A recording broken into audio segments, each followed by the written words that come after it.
ಪತ್ರ ತಲುಪಿಸಬೇಕು ಅಂತ ರಾಜ್ಯದ ಎಲ್ಲ ಪಂಚಾಯತಿಗಳಲ್ಲೂ ಈ ಕಾರ್ಯಕ್ರಮ ಹಮ್ಮಿಕೊಂಡಿದ್ದೀವಿ.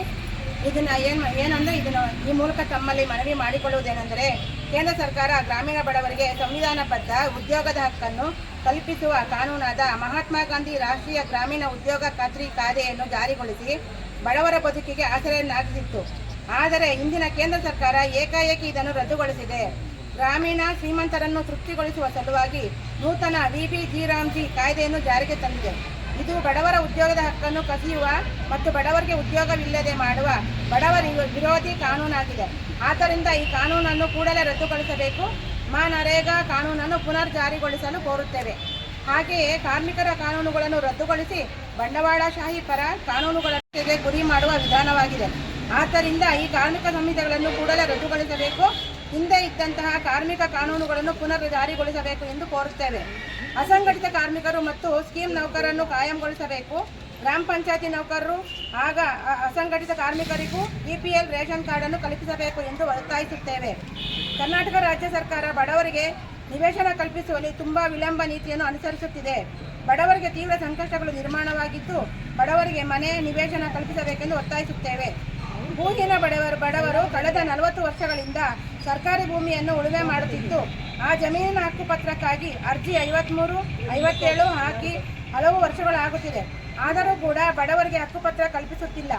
ಆದ್ದರಿಂದ ಸರ್ಕಾರ ಕೂಡಲೇ ಎಲ್ಲ ಬಡವರಿಗೂ ಹಕ್ಕುಪತ್ರ ನೀಡಬೇಕೆಂದು ಕೋರುತ್ತೇವೆ. ಈ ಬೇಡಿಕೆಗಳನ್ನು ಕೇಂದ್ರ ಮತ್ತು ರಾಜ್ಯ ಸರ್ಕಾರಗಳು ತಕ್ಷಣ ಪರಿಹಾರಕ್ಕಾಗಿ ಮುಂದಾಗಬೇಕು ಎಂದು ಒತ್ತಾಯಿಸುತ್ತಿದ್ದೇವೆ. ಈ ಸಮಸ್ಯೆಗಳಿಗೆ ಪರಿಹಾರ ಆಗದಿದ್ದಲ್ಲಿ ಮುಂದಿನ ದಿನಗಳಲ್ಲಿ ನಿರಂತರವಾದ ಹೋರಾಟಗಳನ್ನು ನಡೆಸುತ್ತೇವೆ ಎಂದು ತಮ್ಮ ಗಮನಕ್ಕೆ ತರಬಯಸುತ್ತೇವೆ. ಈ ಕೆಳಕಂಡ ಬೇಡಿಕೆಗಳನ್ನು ನೆರವೇರಿಸಲು ಕೋರುತ್ತಿದ್ದೇವೆ.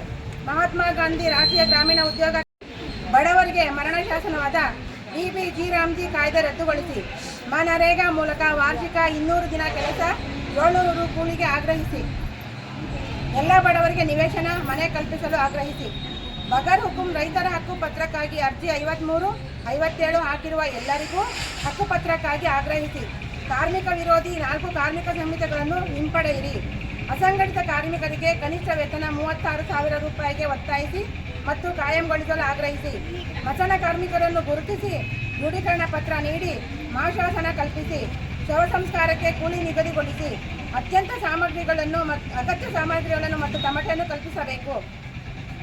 ಅಂಗನವಾಡಿ ಕಾರ್ಯಕರ್ತರು ಹಾಗೂ ಗ್ರಾಮ ಪಂಚಾಯತಿ ನೌಕರರಿಗೆ EPL ರೇಷನ್ ಕಾರ್ಡ್ ಒದಗಿಸಲು ಆಗ್ರಹಿಸಿ ಈ ಕಾರ್ಯಕ್ರಮ ಈ ಮನವಿ ಪತ್ರ ಕೊಡ್ತಾ ಇದ್ದೀವಿ.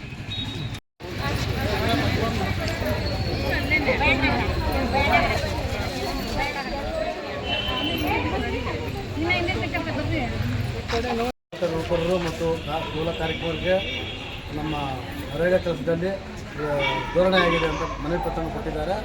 ಇವರಿಗೆ ನಾವು ಅವ್ರ ಜೊತೆ ನಾವು ಒಟ್ಟುಗೂಡಿ ಸಹಕರಿಸ್ತೀವಿ ಅಂತ ಹೇಳ್ತಾ, ನಾನು ಕೂಡ ಮಂಚನಹಳ್ಳಿಯ ಗ್ರಾಮ ಪಂಚಾಯತಿ ಸ್ಥಾಯಿ ಸಮಿತಿ ಅಧ್ಯಕ್ಷರು. ನಾನು ಯಾವತ್ತೂ ಹೆಣ್ಮಕ್ಳ ಪರವಾಗಿಯೇ ನಾವು ಇಲ್ಲಿ ಕೆಲಸ ಮಾಡಬೇಕು. ಅದೃಷ್ಟದೈತ ಇಷ್ಟೊಂದು ಹೆಣ್ಮಕ್ಳಿಗೆ ಬಂದಿರೋದು ನಮಗೂ ಸಂತೋಷಕರ ಸುದ್ದಿ. ಮುಂದಿನ ದಿನಗಳಲ್ಲಿ ನೀವು ಎಲ್ಲರೂ ಒಟ್ಟಿಗೆ ಕೆಲಸ ಮಾಡಿದ್ರೆ ನಿಮ್ಮ ಜೊತೆಯಲ್ಲಿ, ನಿಮ್ಮ ಸಂಘಟನೆಯಲ್ಲಿ ನಾನು ಒಬ್ಬ ಸೇರಿಕೊಂಡು ಬೇಕಾದರೆ ನಿಮ್ಮ ಜೊತೆಯಲ್ಲಿ ಹೋರಾಟ ನಡೆಸಲು ಸಿದ್ಧವಾಗಿರ್ತೀವಿ ಅಂತ ಹೇಳ್ತಾ, ಈ ಬೇಡಿಕೆಗಳನ್ನು ನಮ್ಮ ಮೇಲಿನ ಅಧಿಕಾರಿಗಳಿಗೆ ರವಾನಿಸಿ ಸರ್ಕಾರಕ್ಕೆ ಗಮನಕ್ಕೆ ತಂದು ನಾನು ನ್ಯಾಯ ಒದಗಿಸಿಕೊಡುವಲ್ಲಿ ನಾವು ಸಹಕಾರ ಮಾಡ್ತೀನಿ ಅಂತ ಹೇಳಿ ಮಾತನಾಡೋಣ. ಎಲ್ಲರಿಗೂ ನಮಸ್ಕಾರಗಳು. ಈ ಮನವಿ ಪತ್ರವನ್ನು ನಾವು ನಮ್ಮ ಮೇಲಾಧಿಕಾರಿಗಳಿಗೆ ಸಲ್ಲಿಸಲು ಮನವಿ ಪತ್ರವನ್ನು ಸ್ವೀಕರಿಸುತ್ತೇವೆ.